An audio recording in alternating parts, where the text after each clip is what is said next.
It is Thursday, Thursday, May 13th.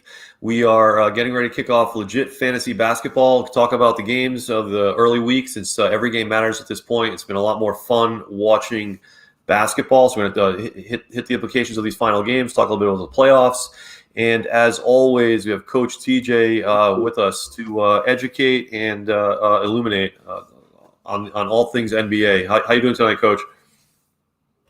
Awesome. It was fun to drop in legit fantasy football for the first time. Well, I think it was the second time. I think I jumped in for the 100th show for like 5 minutes from the road, but football's a lot of fun.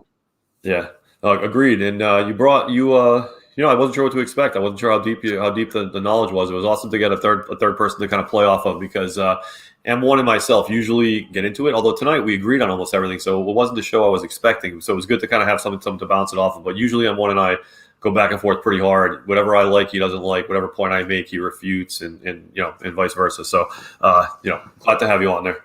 It's great how the sports calendar, right? So you go from 15 minutes ago talking about, okay, here's the schedule, what's going to happen, to now we're in the NBA, and it's like, okay, we got a week to go, and everybody's kind of finding their lane right now. Pretty exciting stuff right now in the NBA. Yeah, it is great. And I've spent a lot of time listening to games, watching games. So I've been doing a lot of driving, so I've had to do some listening to them this week, and it's all been phenomenal. Like everyone hates the play-in, and I don't think we're really fans of it. But I do have to say it is a little interesting to have some of these games matter that may not have. So I'm afraid it might be here to stay. But I tend to agree with you because there's a lot of moving parts right now, which means a lot of fan bases engaged, and when NBA and let's not kid ourselves, NBA ratings have been an absolute disaster.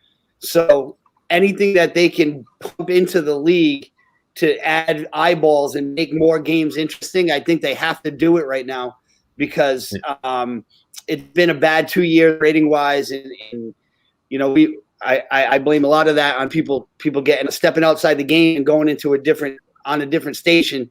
And it's going to take a while to bring fans back. The way you do that is by putting a good product and interesting things on the floor because regardless of what the ratings say, people love watching basketball. Yeah, exactly. That's the thing. And if I agree with your comments on kind of why. I think a lot of it had to do with, again, players talking about stuff that's not related to basketball and really alienating some people.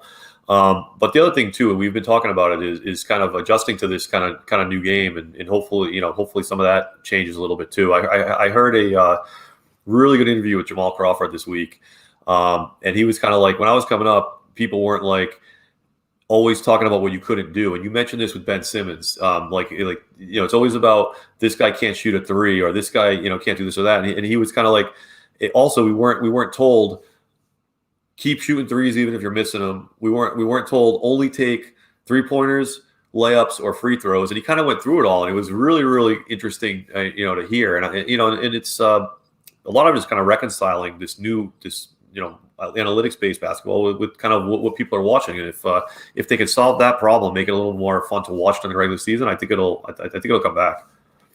I think they could, and what it will take is for some of the analytics teams not to do well, and people to go back to trying to get, higher percentage shots. I mean, outside of the corner three, you got guys taking bombs. And when you see bad basketball like the Celtics, remember the Celtics Timberwolves game maybe a month ago? I mean, we've come back to that game a few times on the show. When guys aren't making shots and it just looks like a bunch of guys jacking up 40-footers, that it's hard to watch. It's not good to watch. There's a beautiful way to take a lot of threes. Golden State's been doing it forever.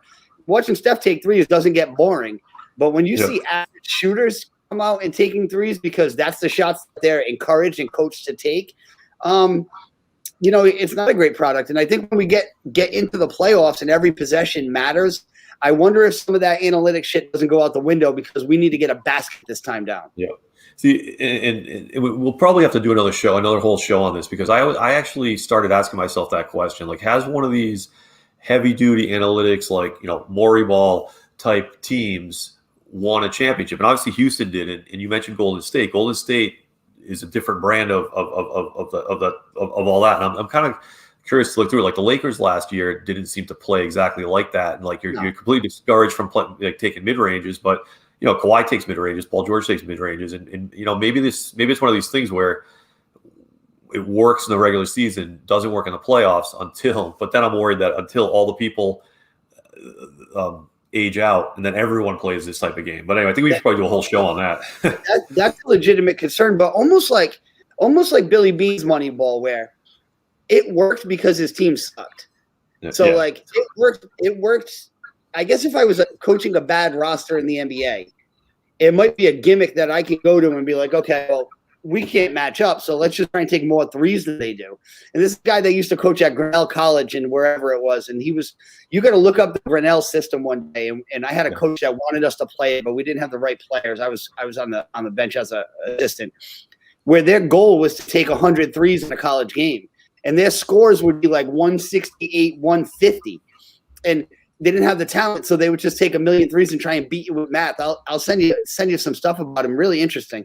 But yeah, that's awesome. The playoffs, Philadelphia and Milwaukee, that's not how they're playing.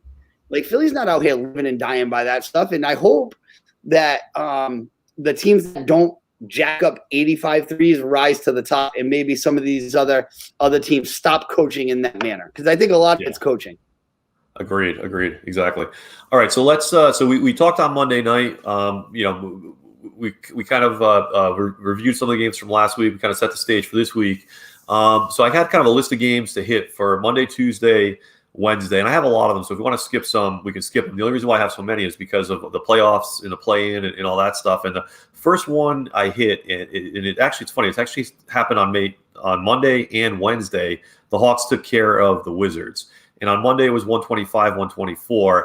Obviously close game, good game. The main reason I brought that one up also is that was the game Russell Westbrook broke the triple-double record. And we talked a lot about him last show, but he actually broke it on the Monday night right after we kind of were singing his praises. So any thoughts on the game or any other thoughts on Westbrook?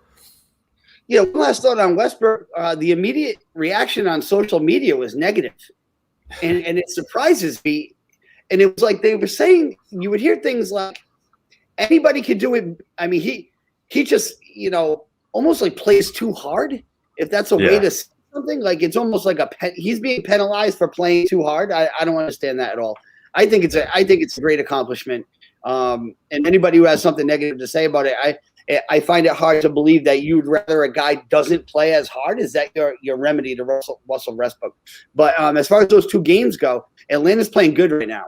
And they've jumped up into the 4 seed. They're out of the play-in tournament. Atlanta's so far ahead of schedule. I mean, I was a little bit higher on them than most earlier in the year because I like Trae Young, but they've been good. I mean, they look like they can win around in the playoffs. And if you had said that coming in, we just did over-unders in football, and everybody took the under on Atlanta. Yeah, exactly. And I completely agree with what you said on Trae Young. Like, I was not a huge fan of his. I'll admit that. King is a big Trae Young backer, except for the guy's hair. But that game on Monday, 36 points, 9 assists, 6 rebounds.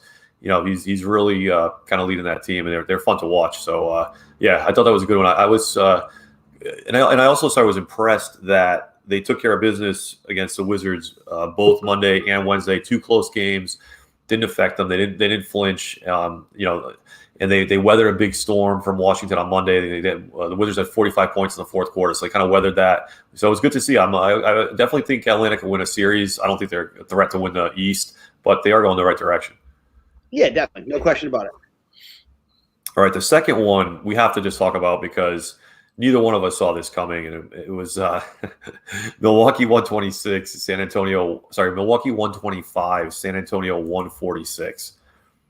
Again, how? Yeah. What's crazy is I don't understand how the Spurs score points. I don't understand how they do it with the players they have. Then they score 146 points, and the guy who leads them only has 23. And it's one of these things where if you look at all those numbers on an index card, if I wrote them on this piece of paper and say, Kev, real quick, what does this add up to? You'd be off by like a multiple of 10.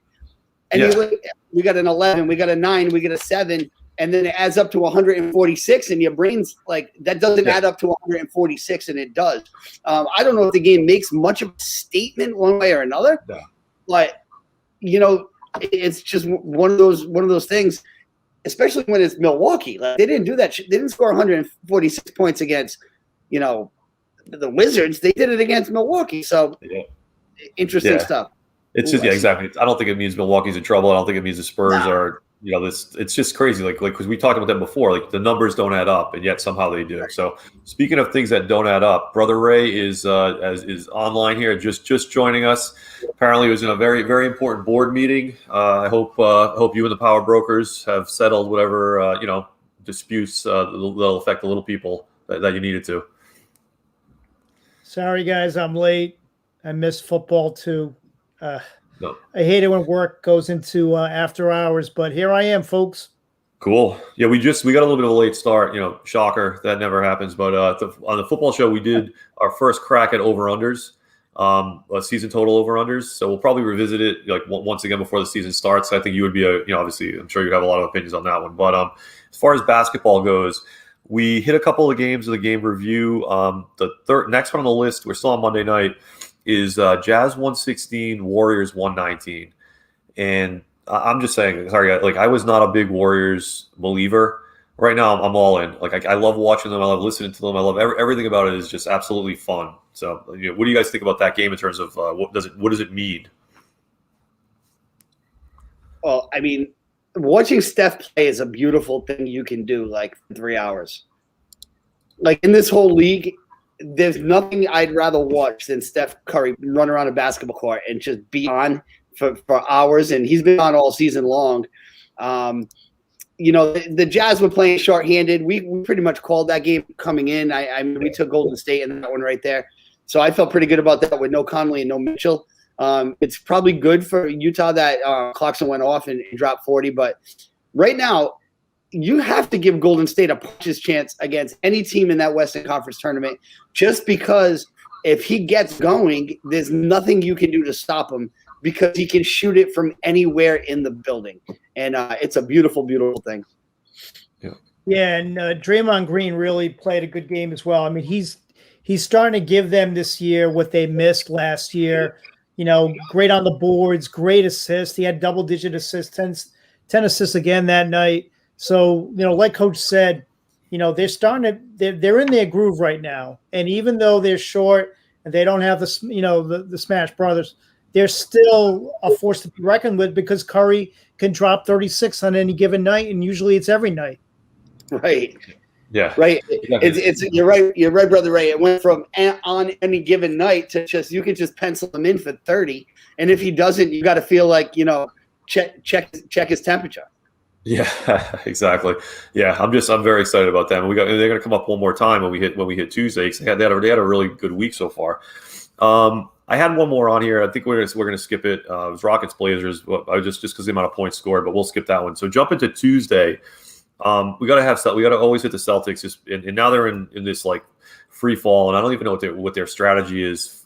For even trying to make the playoffs or the play-in at this point, but. It also shows another team on the rise, so it's kind of two teams going opposite directions. Heat 129, Celtics 121 on Tuesday night. I guess I can bang out the Celtics right now, so we don't even have to talk about Wednesday. First of all, the Heat ate their lunch for 2 nights. Spoelstra just owned Brad Stevens again like he did. And then to come back and lose to Cleveland, which hasn't won a game. I don't think they won a game in May. I don't think they've won a game since Easter. And Cleveland goes ahead and beats them with Kevin Love dropping 30. I thought he was out for the year. That's how long it's been since I mentioned Kevin Love's name. So, yeah, Miami right now, we talked about it earlier in the week. They could end up in the 4 seed just like anybody would have predicted. And Boston, watching them free fall, it's beautiful. Love it. Yeah, they had 6 guys in double figures. Genius. 7 guys, the Heat, in that game against the Celtics. And if you guys look at the scoreboard now, they laid it on the Sixers, who are playing for, to clinch the number 1 seed. They're laying it on them right now. So, again, we talked about this team after the trade deadline, too. We thought that they had made the significant moves to put them over the top. And then they kind of went in a slump, and people were hurt and people were out. Yeah. Now you see them starting to gel. Yeah, because we were talking about, is it even fair? We had it narrowed down to Brooklyn, Miami, and the Lakers. And Miami right now, they took the slow and steady path up the standings. And I hope they finish in sixth because I don't want to see them in that 4-5 matchup in the first round. Not. I mean, we'll get to Philly later, but I don't trust Philly to beat Miami right now the way they're playing. If tonight's any indication, no good. Yeah, and that was. I will give you guys. First of all, I want to give you guys credit because when everyone was off the heat, you guys were still on. But the next game, which was one that kind of surprised me, was Sixers 94, Pacers 103. I think they could have clinched on Tuesday against the Pacers, and they didn't get it. They didn't get it done. So I was a little bit surprised there. Does that come as a shock to you guys, or is it just players resting, or what? Ray, you want to go first? Go ahead. Yeah, no, I mean this was a game that they should have had. I mean, this would have clinched it. Then they could have rested everybody. They could have just cruised into the playoffs, and they just didn't do it. And there's no excuse. I mean, usually too. I mean, defensively they've been pretty consistent all season, but not on this night. I mean, LeVert 24 points, Doug McDermott 20 points. Sabonis had it 16.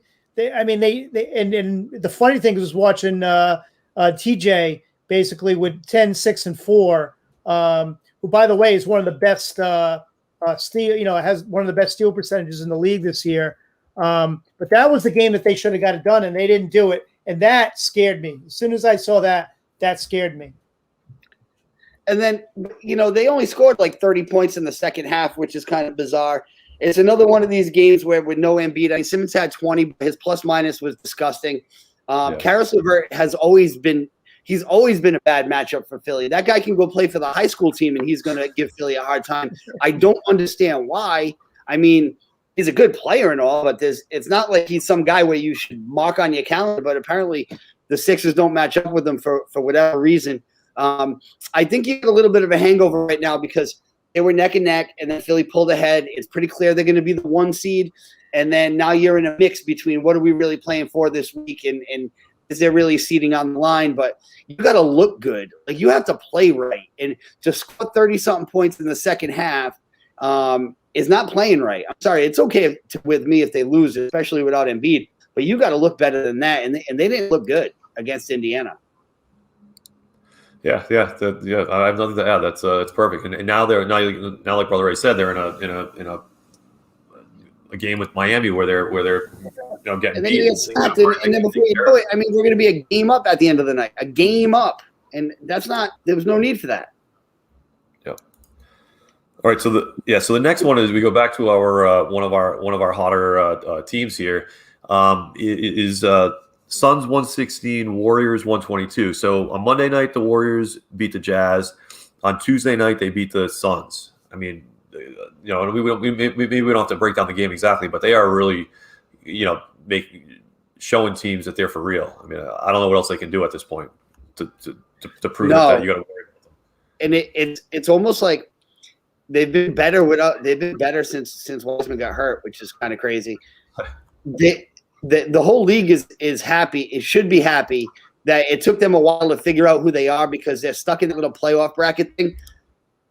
They're still as dangerous as anybody. And when they come out and they end 40 from Wiggins, it's been a good week. It's been a good week for the Warriors. Yeah, exactly. And a lot to be said for coaching, guys. I know this is a players' league, and we talk about the superstars and how LeBron can't be stopped. Doesn't matter who's coaching him. But coaching does matter. And I think with Golden State, he's been rock steady all year. He knows he didn't have the horses. People were hurt. And you just see, Steph's resurgence. And that's because of the atmosphere that coach, has in place there. I mean, they're a machine. They're a well-oiled machine. And coaching does matter, especially if you look at the end of the year where teams are. The number one job of the coach is to have them ready for the tournament. Doesn't matter first week of the season. This is it right now, and they're playing as good as it can get. Yep. Yeah, when we're ranking coaches, and I hear things like Brad Stevens is in this category, and Steve Kerr is not, despite the rings, I think it's ridiculous. Because not only does Kerr have the rings, he doesn't have the horses right now, and for him to put this team in a position he could have kicked the can down the road another year. His job is safe. He could have said, we don't have Clay. We can punt again, right? And see if we can get into the lottery pick. Instead, he said, no, Steph is healthy. Let's go try and win games. And they're winning games. They're going to finish over 500. It's remarkable. Yep. Yeah. Exactly. He is doing a great job. I don't like some of his political stuff. I don't like some of that stuff. But as a coach, you cannot argue with him. And I can't believe they actually managed to turn it around like the way they have. Like it's awesome. All right. So last one on Tuesday night. And I actually watched this one because we've been talking about the Knicks so much. And I was like, we're not giving them enough attention. So I actually watched Knicks Lakers, and I was hoping LeBron would be back. He wasn't, but still, the Lakers ended up beating them 101-99 in overtime, and that's a crazy score. And it's like I thought it was like the mid 90s, 101-99 overtime. Yeah, you got to watch some old school basketball with some old school Julius Randle playing like it's 1993. Like that was an old fashioned basketball game. It was a slugfest. Andre Drummond out here beating people up. That was interesting stuff. Yeah, and Coach, when we talked on Monday, you mentioned kind of as how important Derrick Rose was, almost kind of as Derrick Rose goes, the Knicks go. He had a great game. They didn't pull it off, but he was the only other Knick in double figures. Randall had 31 and Rose had 27. No one else had double figures. So that's a pretty interesting role they have him in. It is. And, well, here's the thing, and this is going to be what has to happen in the playoffs. When you get in bright lights, I mean, you're in L.A., LeBron and no LeBron, you're in L.A., you're the Knicks, you think you're good. In the playoffs, the Knicks are going to be all about Derrick Rose and Randall. It's not going to – the kids can do all this, all the stuff they do, and I'm sure they'll have games where more guys score in double figures. But Derrick Rose is the leader of the team. Like, he's the leader of the team despite how he can't play a lot of minutes in the regular season. Yeah, I think that's going to be – it's a good thing because I like Derrick Rose. It's going to be a bad thing for them in the long run, though, because Derrick Rose can't be your best player on a finals team. I mean, we're way past that phase. As a team, they're playing some of the best defense right now in the NBA as a team right now, the Knicks. I love them. I think betting-wise, I think they've been really good against the spread lately. I mean, they've won a lot of games. You really have, if you're a Knicks fan right now, you have to be happy with what they're doing right now with the Nerlens Noel of the world. I mean, it is amazing and a testament again to another coach. He's got to be coach of the year. So I mean, they lost that game, but to me that's a win if I'm a Knicks fan. Yeah, it's interesting. And you guys know I'm always looking for stuff like messages inside the game. I was disappointed they couldn't pull it off because the Lakers didn't have LeBron, and then at one point Caruso went out, so they were down to like one point guard. And there were times where the Lakers didn't even have a point guard, and they were beating the crap out of Anthony Davis. He was kind of beat up after that one, so I was kind of hoping they'd pull it off. So I was a little disappointed that they didn't pull off that win, but everything else, you guys said I agree with. All right, so moving into Wednesday, there were two. We had 4 games here. 2 of them we already hit, kind of Wizards and Hawks, because kind of the Hawks took care of them twice this week, which is awesome. And then Celtics fall into the Cavs, which was just terrible. The one thing I want to bring up, because so I was driving to New York last night, and I listened to big parts of the Celtics-Cavs game, then big parts of Blazers-Jazz, and then big parts of Rockets-Lakers. And Celtics-Cavs, I didn't understand because I kind of got in it around second, third quarter, and they were saying Tatum was the only starter that started, but then they were saying they weren't sure when they were going to pull him out to preserve his minutes. And in my head, I'm kind of like, are you guys trying to win the game? Are you not trying to win the game? And then I was kind of like, how old is he? Like, if this were the other, like the 80 Celtics, they would have had everyone in to win the game and finish it. Then they were like, well, the announcers, the color guys were kind of like, well, maybe the better move is to just rest everyone until the Minnesota game, and it was like all this weird stuff, and I wasn't really following it. So, coach was, am I missing something? Is it just I missed too much of the beginning of the game, or was there like this big story on who's playing when? I mean, I don't know that there was a big story. I guess the story is that the whole team is so banged up, and all you have is Jason Tatum. But to me, you play the game, you play to try and win the game. You still have pros out there. They're just not deep. Tristan Thompson is all done. Evan Fournier is a nice player, but he's not a second fiddle. I don't understand what you gain though by if you don't try and win that game, and then you're going to rest Tatum to try and win the next game. Well, why not just win the game you're playing right now, and then you can worry about the next game. Like to me, you play every game to win.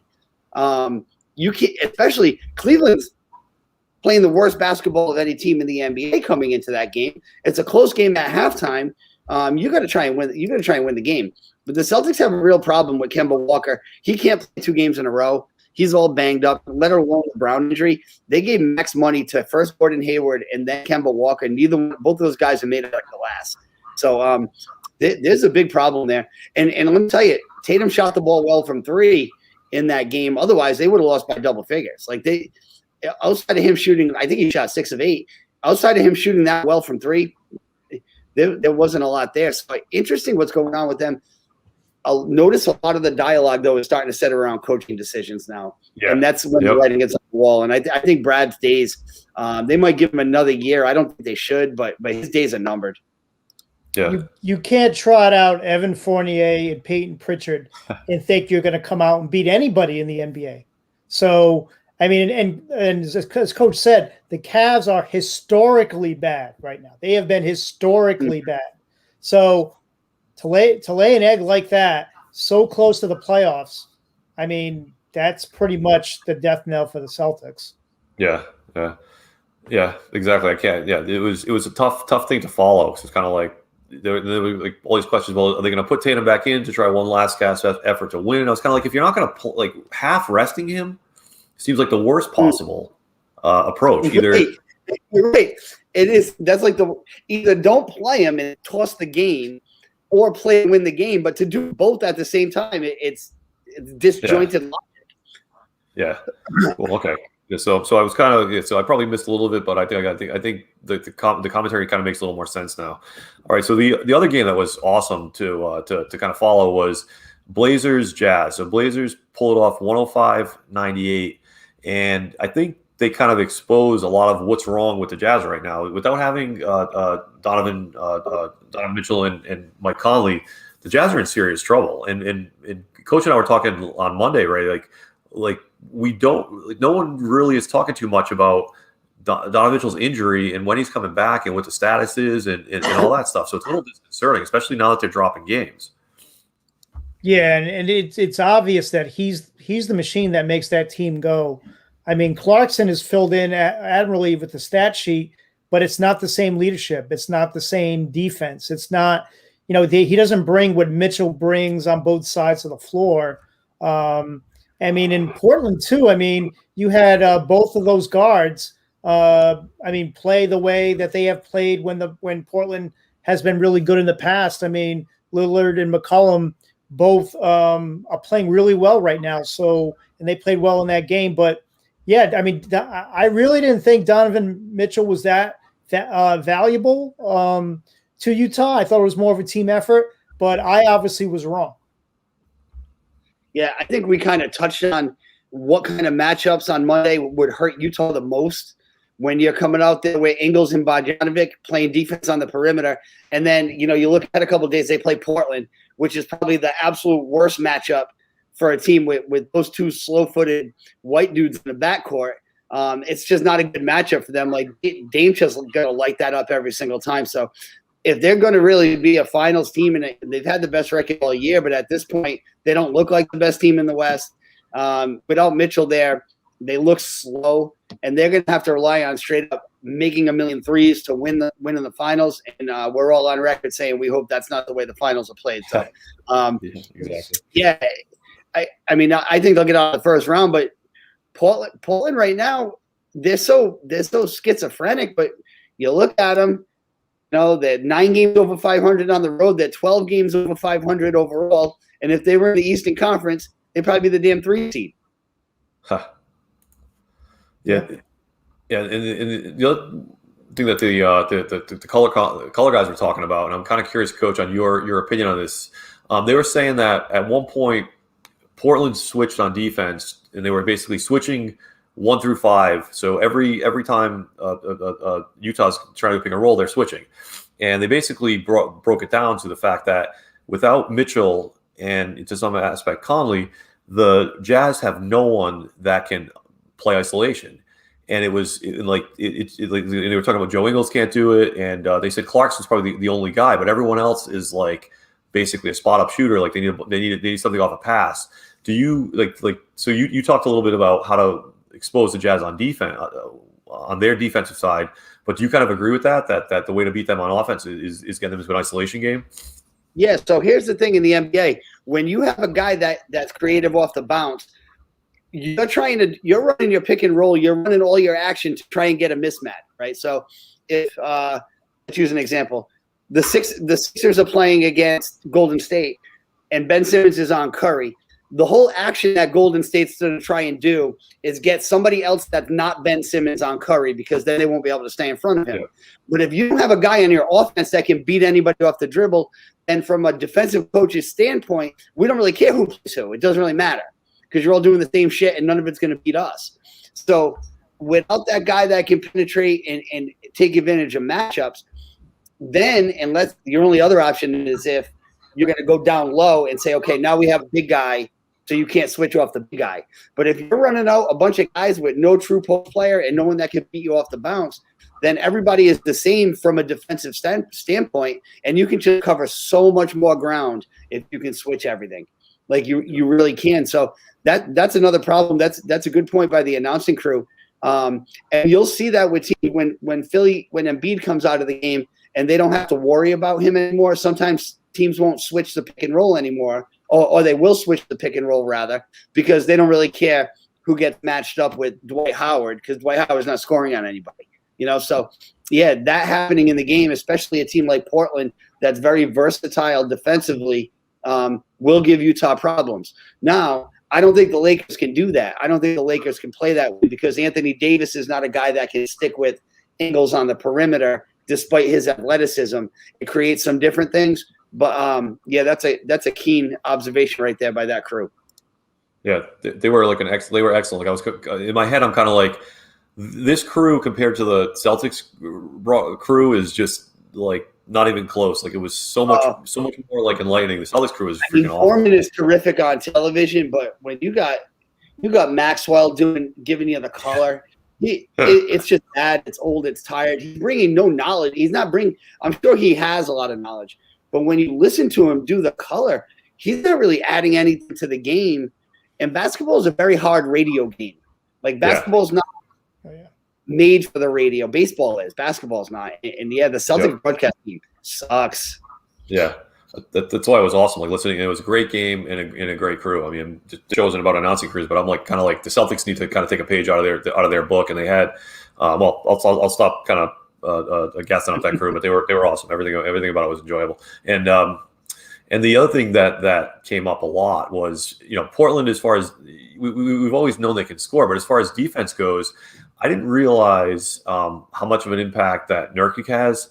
And kind of since he's been back, they've been like a top half of the league in a team in defensive efficiency. So I'm kind of starting to board this Portland bandwagon. I think it may have left the station a little bit, but I'm hoping there's room for one more, because I think they're going to be a fun team to watch in the playoffs. Yeah, he had 4 blocks in that game, and he really matched up well against Gobert. So, I mean, if they can get that, and again, Utah could not get Lillard off the spot. He got to wherever he wanted to go on the floor, and his coach said, if you can't stop that, you have no chance, because then that opens up everything from McCollum and opens for anything they want to do down low, and that was the case. Without Donovan Mitchell, there was no one there to stop Lillard off his spot. It's interesting right now, because if the season ended today, and we know it doesn't, you get Portland, Denver, which Kev, I think those are like two-year ride or die teams playing each other in the first round. But you can see Portland beating Denver, just like you can see Denver beating Portland. So Portland's path to the Western Finals could avoid all of the big dogs and just go beat Denver, beat Utah, and then you can see Portland in the Western Conference Finals somehow. But then again, you could see Portland get swept in the first round, because that's how Portland's been all season. Yeah, exactly. Cool. All right. So that was the last game I had so far this week. Anything else you guys have noticed so far Monday through Wednesday, or anything in the games that are going on tonight? Because we didn't get it. Obviously, we start after most of the tip-offs. But any other comments on the game so far this week? Yeah, just one comment on Nets. First of all, Landry Shamet had 20 the other night, which is I always like Landry Shamet. Second of all, Harden comes back, doesn't take a lot of shots, plays a great floor game. I only saw mostly highlights and listened to analysis. I did not watch the game, but James Harden being back and playing without taking 38 shots, the Nets are going to be heard from. Like, no one's going to win anything without the Nets having to say so on it. I believe that from right now. They dropped 128 in that game, and it was the easiest 128 you've ever seen a team put up. They're going to be scary when they're running on all cylinders. Yeah, agreed. Get them this year, because next year they're going to be a 75-win freaking basketball team. That's nuts. I don't even want to contemplate that yet. So before we move into 2021, I want to talk about 2022. The only game that we could talk about tonight as far as bets go is actually a pretty good one. So after we finish, I think we'll probably all end up watching it. We got the whoops. Why am I messing up here? Sorry guys, I am on the wrong day. Sorry guys. Suns Blazers. Yeah, Suns Blazers, not Rockets Blazers. I'm like Suns Blazers. Yeah. So we got Suns Blazers tonight. Yeah. What do you guys think? What do you guys think about Suns Blazers? Portland's on fire right now. It's hard to bet against them, which is right around the time they usually disappoint everybody that bets on them, right? So I'm probably against Portland against me versus Portland against the spread. Probably about 2 for the season. So I'm going to take them tonight, which means smart money's on Phoenix. Yeah, it's Suns minus 5.5, and it's over under is 232.5. That screams over to me, but I got to be missing something. That seems it does, and you have no 8 tonight for Phoenix, which means that there's going to be room for some floaters and layups that normally wouldn't be there against Phoenix. I think Ayton's crucial on defense. He's a massive human being. It's lined up for Portland in the over. I love Portland getting the points in this. I mean, even though the NBA has broken my heart all year with these, these bets that look too good to be true. I mean, how can you not go with Portland right now? All right, that's what I'm going to do. I'm going to put in Portland in the over for us, and hopefully make a few dollars. This week, actually, I think Monday night wasn't that great, but last night was a pretty good night. So I'm actually doing pretty well NBA betting this year. Mostly system plays. Like I said, a lot of unders, which we're hitting, but I'm not touching the under in this one. All right, so that said, gentlemen, what I wanted to do now is just kind of take a look at the standings, take a look at the schedule, and kind of just talk about how this thing plays out. Like the seeding and the play-in tournament. And if it's kind of like, look, it's already figured out. Like a lot of these teams will have a lot to worry about, but some of them do still have seeding implications. So we always start at the West. Let's flip it. Let's start with the East. It looks like there's a lot of flux. 1-2 is still not nailed down yet, and like the bottom, the Hawks, Miami, and the Knicks pretty much all the same record, although the Hawks are half game up. And then some of the play-in teams are stacked all together. So it looks like it could be a pretty interesting final 3 or 4 games of the season. How do you guys kind of see this thing playing out? Well, I think Philly's going to. I think 1 through 3 are all set. I think Philly, despite how they're getting smacked right now, I feel like they've earned the 1 seed. They're going to get the 1 seed. They got a game against Orlando coming up. That should be a W. If they need to win it, they should be able to go in there and steamroll them because Orlando has nothing. There's really nobody playing for a playoff spot. And there's nobody playing to get out of the play-in tournament. So that kind of stuff is all set. Hawks, Knicks, Heat is really, really interesting because if the Heat can get into that 4-5 game, they've got to be looking at Philly thinking they can beat them. Like they really have to. How do I think it's going to play out? I think it's going to be Knicks, Hawks, and I think the Heat are going to drop a game because they're playing a big one tonight. And then I feel like they have a loss coming up. Let me just pull it up. I looked at this earlier, and I'm like, no, Miami's going to lose that game. Oh, it's at Milwaukee. All right, that's why. Okay, so the Heat have to go to Milwaukee and play. I feel like the Bucks win the game unless they really decide to throw in the towel. And then you look at Miami as your 6. What do you think, Ray? Yeah, and I think, like you said, Philly's got Orlando twice this weekend. So, I mean, I think they got the number 1 seed. They can thank the NBA schedule for that. These other seeds right now, as far as you're looking at the playoffs right now, you're just trying to get through the string. A lot of these playing games are already decided. It will be interesting. I mean, obviously, if a team can't affect their seeding, and if they think they have a better draw, yeah, you'll see them pull something. You'll see someone sit, or they'll go out and try and win a game. But I think most of the drama, though, is out of these last remaining games, though. So it's okay. So it's pretty much just a couple of teams might move up and down, but the whole the playoff lineup is sort of set. And I'll tell you what. We had talked about crowd noise a little bit because you can still have some movement with Charlotte and Indiana. I don't know. Someone told me today you don't have to wear masks anymore indoors. Does that mean they're going to be opening up stadiums? Is it going to matter that Charlotte has a little bit more freedom than Indiana, or vice versa? I don't know if that home game matters for them. I don't think any of those playing teams are a real threat in the Eastern Conference at this point. Like, none of them impress me. It's just going to be more for the gimmick of it, I feel like. But that Miami Knicks Atlanta is really interesting. If Miami goes and beats Milwaukee as the 4 seed, all bets are off, and that Final Four is going to be brutal. Yep. Yeah. Cool. All right. Excellent. So let's move on to the West. So the West, a lot of the drama is around the Lakers, obviously, and the Warriors, kind of where they sit right now. They're 7-8, but there's not doesn't look like there's a ton of seeding moves that could happen. Maybe, I guess, Clippers, Nuggets might move around, but like Jazz pretty much got the 1, Phoenix pretty much has the 2. Jazz and Denver are like a game apart, and then you get dropped to the next tier. You got Blazers and Mavs and Lakers that are kind of clumped together, and then then you get Warriors and somehow Grizzlies clumped together. So I guess this one's a little bit more interesting, and they kind of got to play it out. But how do you guys see this one wrapping up? Well, I feel initially when I looked at this, when I got the show notes, in my head, I'm like, Denver's going to pass somebody. And I just don't think they are, because Denver's got Portland in the last game of the season. They got a game against Detroit, and I'm like, well, that's a gimme. And then they got Portland. I don't see a lot of movement. I'm interested to see the Lakers and Dallas, how that works out. I feel like Portland's going to be safely in the 5 seed at this point. Lakers and Dallas ought to be interesting, and you don't know what the Lakers are going to do. Like, do they even care is the question I have. They got to go play Indiana. Are they going to play a win against Indiana? That's a real question, and no one knows the answer to it. Yeah, and I don't know if I want to be the number 2 seed in the West. I mean, you look at that playing game with the Lakers and Golden State.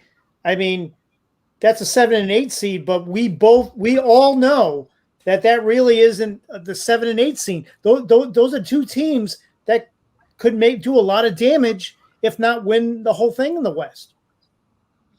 Yeah, you're right. Yeah, exactly. Like, if you're Phoenix at that 2 seed and you got to play, your reward is you play the winner of the Lakers and Golden State. I don't want it. That seemed like a great place to be, and you better hope they don't let fans in the Staples Center. Like, that's a really good point. It's not a safe place, and part of that, I think, is our perception of the teams like coming into the conversation, where we don't think Phoenix, and let's be honest, no one thinks Utah and Phoenix are the 2 best teams in the West, despite every piece of data saying that Utah and Phoenix are the 2 best teams in the West. Yep. Yeah. Exactly, and that's kind of going to go to really the next conversation. Like, we've been talking about it all season, and like when you look at the teams now, to me, it looks like everyone has flaws. Like, there's no team you look at and say like they are just unbelievable. They have it locked up. Like, do you guys kind of agree with that, or is there still someone where you're like, all said and done, the Nets are going to pull it off just because of the big 3. Forget about the fact they don't play any defense. They're just going to score 130, and that's going to be that. Or you look at it kind of the same view. Like, I see every one of these teams has flaws. Like, you could point out something wrong with all of them. Well, to me, I think the Nets are the best team far and away. Their flaw is 2 things. 1, I don't like what they did, and number 2, I don't think I like how they're going to play.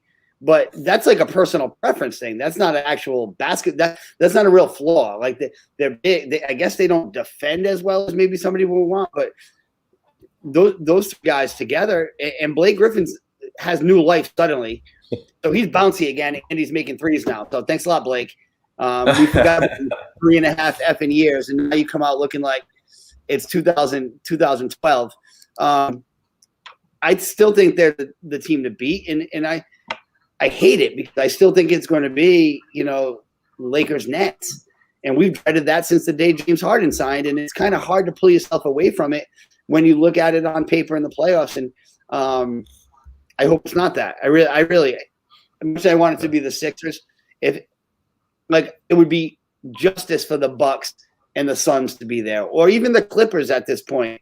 And the Clippers and the Sixers, like some combination that's not Lakers Nets, would be justice for basketball.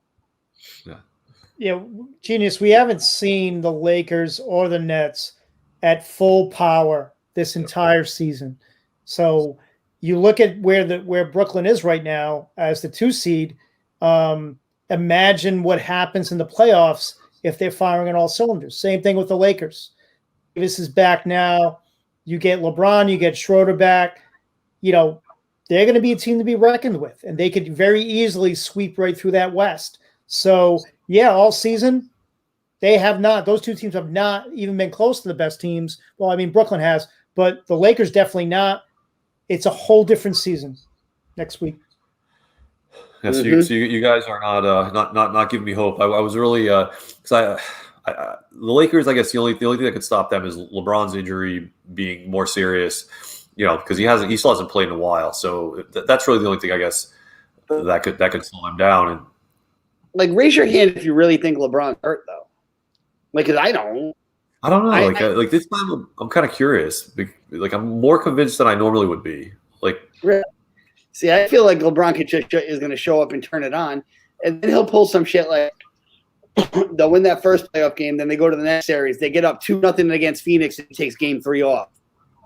That's how I feel like LeBron approaches this stuff right now, and it would be good for basketball to get some new blood in there. If he's not going to be healthy, then he's not healthy. But to me, he already has a film crew on standby.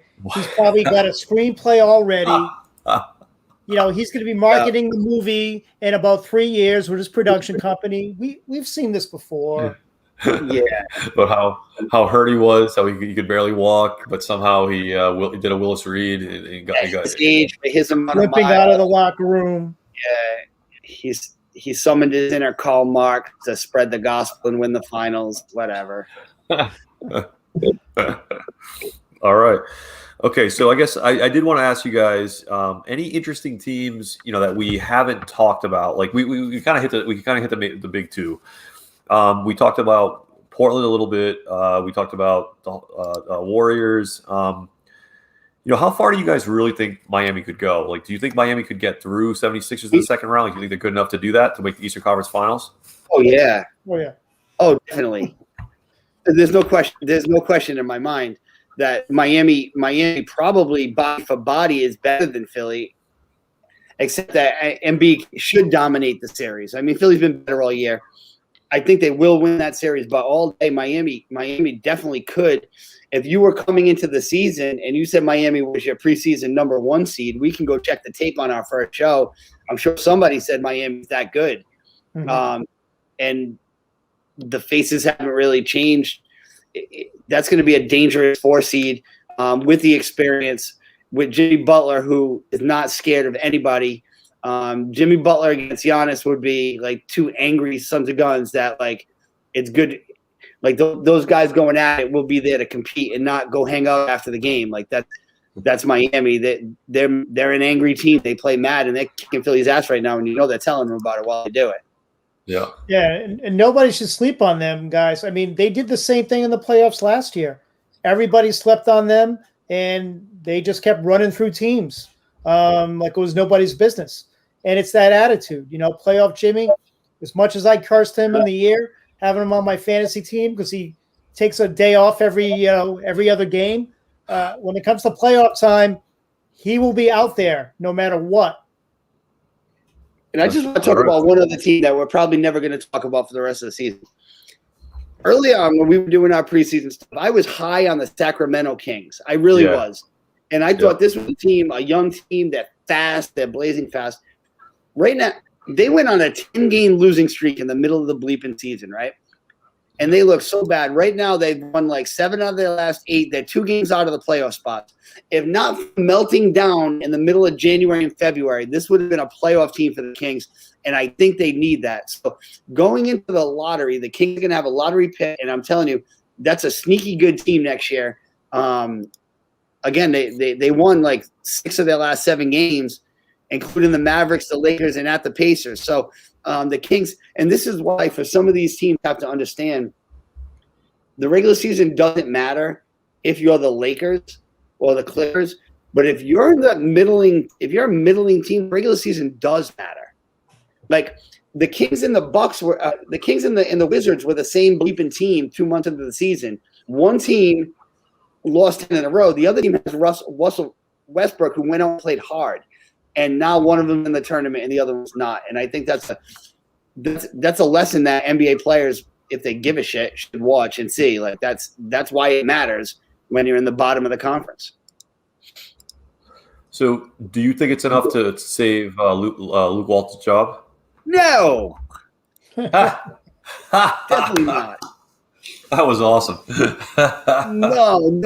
No way. But when you got Fox, Hield, Harrison Barnes, and Marvin Bagley, I feel like there is a coach that can go in there. And it might not even be a coach, It might be a couple of grizzly, miserable veterans, which that can shape up a young roster.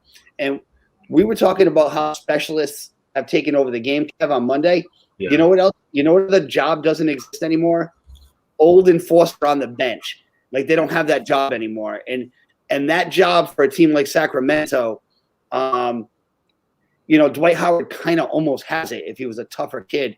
But that kind of job for a team like Sacramento might be all it takes for them to improve by 8 wins because the talent is there, the bodies are there, and the shooting is there.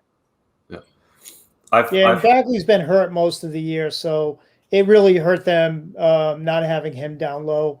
When he's in there and he's playing at a high level, they are a different team. But I don't think that's going to save his job. Another team I really like, and I've liked all year, is Charlotte. Happy to see them in the playoffs. I think they're going to beat Boston, folks. That'd be great. Yeah, I think Rozier's been playing well. Obviously, we've talked about LaMelo. We're talking. They have a bright future. I like Charlotte. LaMelo's he's gonna make 7-10 All-Star games. He's legit. He looks like he belongs right now with no college, and he's like 20. Yeah. I don't know if it was earlier this week or it has to be last week actually. He threw like a full court, like underhanded pass. I was like, what the heck? Right on the money. Like right on the money in stride. It was freaking awesome. It was like, how does this kid do this stuff? Brother Ray, I completely agree. If it's Celtics, Charlotte, we're gonna bet some money on Charlotte because Celtics are in such a complete swoon. Like they just want it over. I just think they want it over. So we hit. We hit Sacramento. We hit Charlotte. That's good. Two teams that we normally don't talk about. So that's pretty cool. Last thing I wanted to do, I want to make sure we're a bit remiss on the show because we did not mention one of Ray's Syracuse guys, Carmelo Anthony, hitting 10th all-time NBA scorers. I'm just kind of curious what both of you your sort of opinion on Melo is, his legacy, that kind of stuff. Kind of like what we did with Russell Westbrook on Monday, Coach. Ray, you want to go first? That's your guy, Melo? Yeah, I you know what? Boeheim owes him a lot. Boeheim owes LaMelo Ball a lot. LaMelo's the one that put him on the board after so many, this close failures. He's the one that put him on the board. And I remember that NCAA tournament. That was one of the best tournaments I've seen a player play. He carried them on his back. A championship game, unbelievable performance. But when these players go to the pros, we've seen it. A credible college player, not you're not that Hall of Famer that everyone's pegging you to be. But he's been a solid pro. And I mean, you see, especially in his later years with teams, the minutes that he's gotten, he's been extremely productive, and you can see the leadership value. So, I mean, I think he's had a pretty good NBA career. No, he's not going to the Hall of Fame, but I mean, he has been valuable, especially at the end of his career. What are you talking about? Uh-oh. Are you talking about? I'm talking. Can you repeat the question? I thought we were talking about Carmelo Anthony. Yes. Carmelo Anthony. Carmelo Anthony is going to the Hall of Fame. The day he's eligible, he's going into the Hall of Fame. 10 times he's averaged over 25 points a game. 10. You know what the problem with Carmelo Anthony is? The biggest problem is he wasn't as good as his friends were. That's all it is. Because his boys of LeBron and D Wade were better than he was, and that's unfortunate for him because people compare him to that. Carmelo Anthony of the past 15 years might be the second best scorer that we've had in the league. He always averages 20. The last couple of years, I'm glad he caught back on. And played. Mm-hmm. But his numbers were out of control when he was in Denver. Like, straight up out of control, averaging. He led the league in scoring. He averaged 28. He averaged 29 and didn't lead the league in scoring. He's one of the best scorers of his generation with the gold medals. It sucks that part of his career was in Denver when no one cared about Denver. And it sucks that he went to the Knicks and couldn't win. The knock on him, a lot of the knocks on him are not his fault.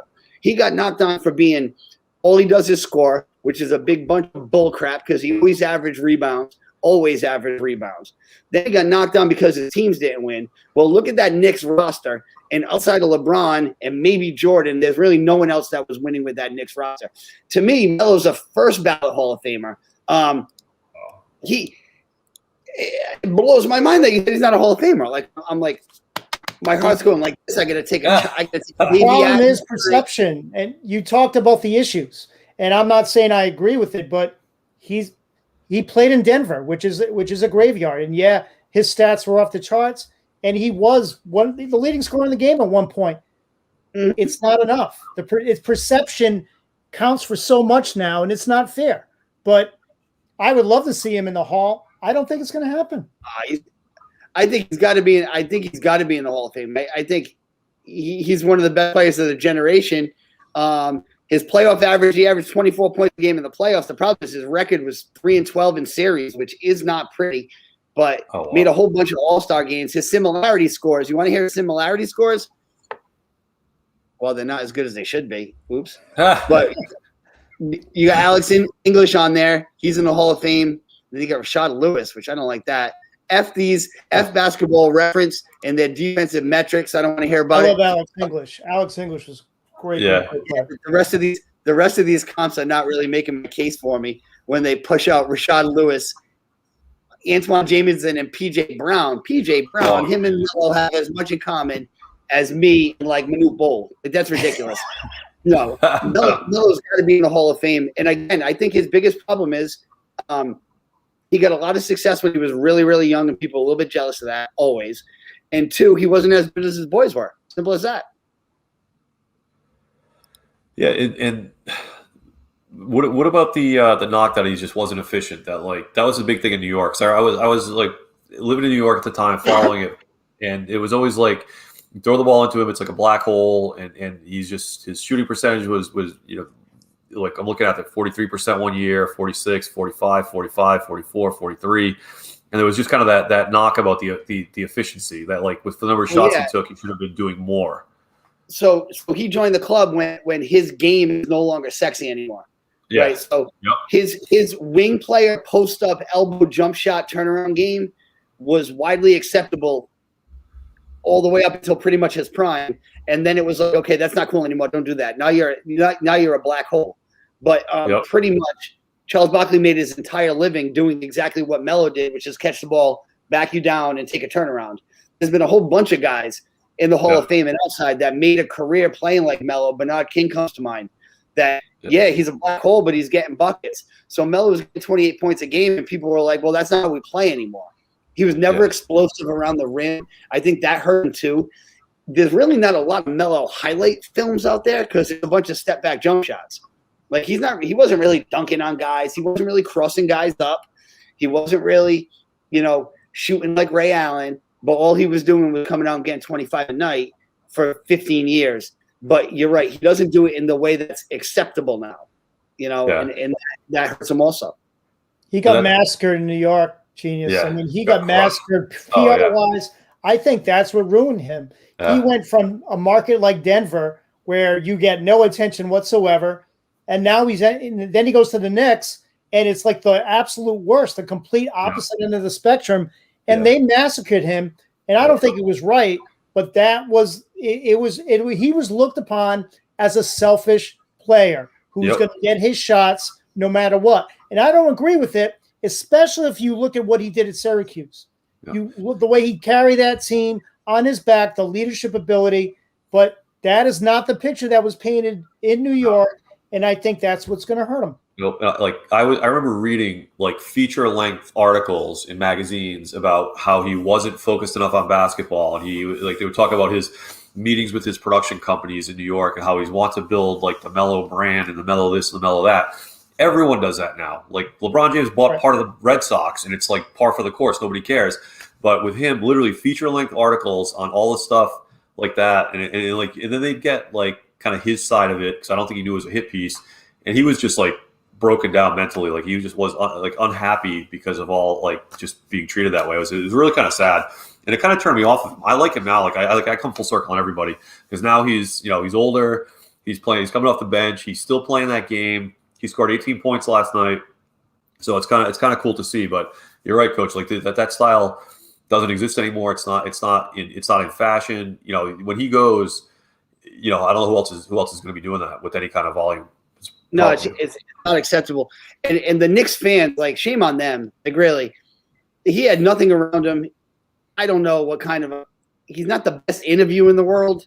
He doesn't have that media kiss ass. D Wade lights up the room with his smile, even while he tells you you're terrible. He doesn't have that, But he come out and scored, and always scored. He led the league in scoring while he was on the Knicks. I'm not happy about it. Yep. Where if you go up 95 a little bit, Iverson led the league in scoring. The Sixers didn't make the playoffs, and I was we have a scoring leader. Yay, Sixers, right? The Knicks fans, I don't know what they thought they were building over there, but they didn't have the pieces. They didn't have the piece at all. And you know what? Shame on Knicks fans, because you haven't had a good product since 1987. So, really, give me a break, fucking Knicks. All right. So I think Ray, unless you have any final thoughts on Melo, we're gonna wrap it up here. So, any final thoughts on Melo or any other subject? No, I think again we've talked about this week. Pretty much the seedings will be set, and when we meet again on the show next Monday, we'll be talking playoffs, folks. And it's going to be interesting, especially with those playing games, to see what emerges. I'm going to be looking at that Lakers Golden State matchup. I think everybody will. And there's going to be some high seeds shitting their pants. Yeah, exactly. What's crazy on the Eastern Conference side, I know this will be Monday's show pretty much, but on the Eastern Conference side, it's a playing game to go get stomped. On the Western Conference side, that's which one of you teams is going to the Final Four? It almost feels like that's going to feel like a Game 7 on the West, where it's going to feel like a Thursday, the play-in NCAA tournament round in the East. Okay. Oh, the winner of you guys goes against Duke. All right, cool. And then the other side, it's okay, the winner of this, can they beat the Clippers in the conference finals? It's going to be interesting. Yep, exactly. Cool. All right, gentlemen, we'll wrap it up there. So this is Legit Fantasy Basketball wrapping up on Thursday, May 13th. Watch when you finish up here. Watch Suns Warriors and enjoy that game. I know I'm going to. That's it, gentlemen. We are out.